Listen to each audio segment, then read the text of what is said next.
Charles grimaced after giving the OBE title to Haz and Meg's ally.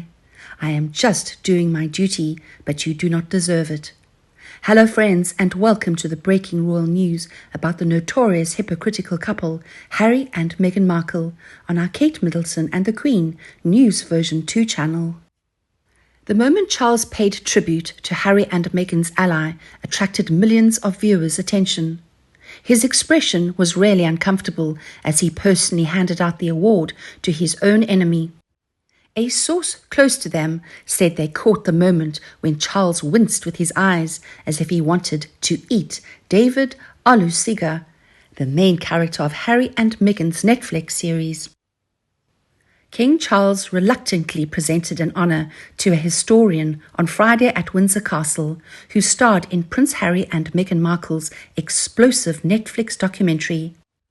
For his contributions to history and societal cohesion, the King, aged 74, gave television historian and author David Olusoga an OBE. In episode 2 of the Duke and Duchess of Sussex's docuseries, David, who was given the honour by the Queen in 2019 but received it yesterday from Charles, discussed how the couple's fairy tale was taking root in a country torn apart by Brexit. Professor Olusoga is a historian at the University of Manchester and the author of the best-selling book Black and British, which examines the historical contributions made by black people to Britain. Despite the honour, no pictures from the event have been made available to the public. Richard Palmer, a royal correspondent, tweeted the information, writing, "An historian who starred in Harry and Meghan's Netflix series, Professor David Olusoga, was also given an OBE by Charles III, who made diversity a priority during his reign. Professor Olusoga, who was also recognized for his contributions to history and community integration, made no public announcements." The reason for the delay in David accepting the prize is unknown. He has previously mentioned having mixed emotions about it. Talking to Radio Times, he said, "I do not think we should perceive the empire in terms of a ledger book or balancing scales. Did you like it? Was it bad? Are we to feel proud? Are we to feel guilty? I believe we should examine the empire for what it was, a convoluted, more than 400-year narrative with horrendous incidents. It is challenging to receive the honour because it contains the term empire. But if you refuse, you should stop talking about it. So I had to ask myself, would I?" He later made many appearances in Harry and Meghan's explosive Netflix series, including one for a Brexit discussion. According to Mr. Olusoga, a country that is engaged in a rather caustic discussion about the European Union is becoming a part of the fairy tale of Harry and Meghan.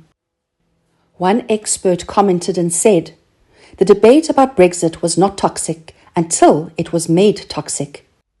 It should quite simply be a debate about sovereignty.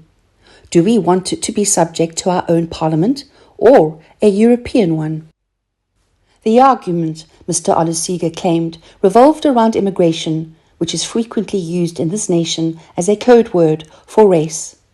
In the process, he criticized racism and asserted that history lectures frequently omit the fact that slave owners received compensation for their human property.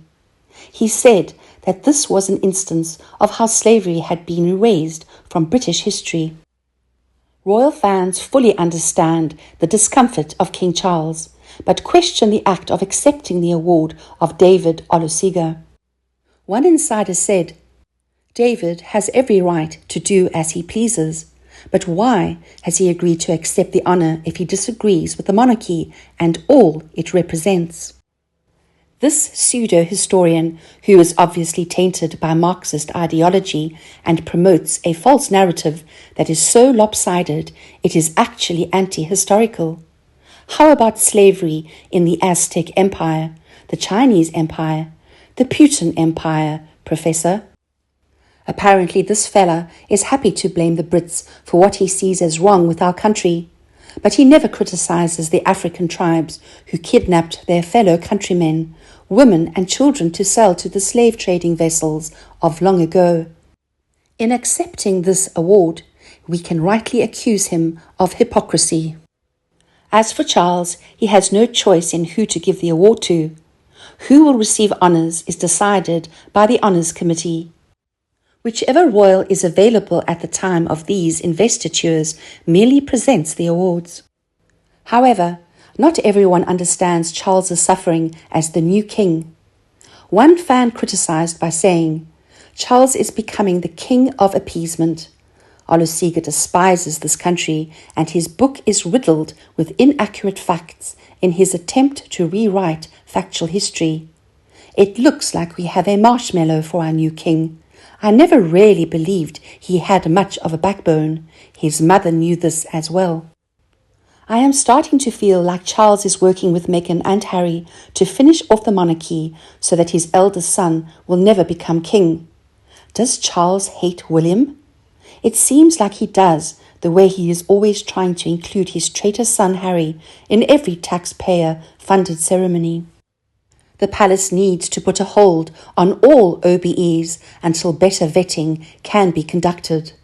First, there are way too many of them each year. Eventually, there will be no one to give them to. Also, there are way too many in the entertainment industry, it seems. It should go to folks that don't get obscene amounts of cash for acting. Many of them already have sorry personalities, desperate for attention and accolades. Take the two actors that made big press announcements of giving back awards they were thrilled with years ago. They do it for attention. The palace needs to put a hold on all OBEs.